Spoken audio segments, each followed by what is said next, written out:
Hey everybody, what is going on? I hope you guys are all doing well, and welcome to another tutorial video. In this video, I'm going to be explaining to you guys how you can add custom meta tags to your site on Shopify.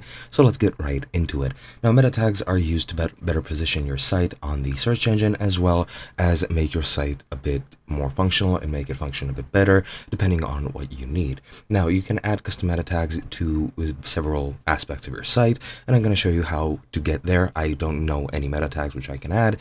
However, you can add them, and I'm just going to add some sample text or whatever to the tag fields. So let me show you how that is done. Now, the way that you do this is you go into your settings menu in the bottom left, and then you need to go down and scroll until you get to custom data. And once you're here, you have these meta field definitions. Now, as you can see, you have products, variants, collections, customers, orders, draft orders, locations, pages, blogs, blog posts, and markets.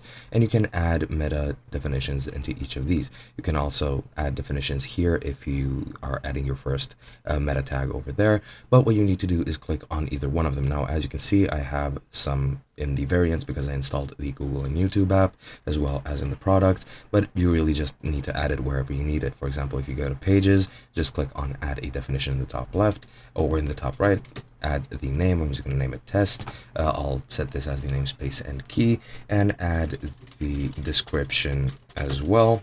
Select the type, for example, single line text. You can add one value or a list of values. I'm gonna limit this to preset choices. I'm gonna add test as the item, and once you're done with that, all you have to do is click save, and now you have your meta tag or meta field definition available, and that is pretty much all you need to do.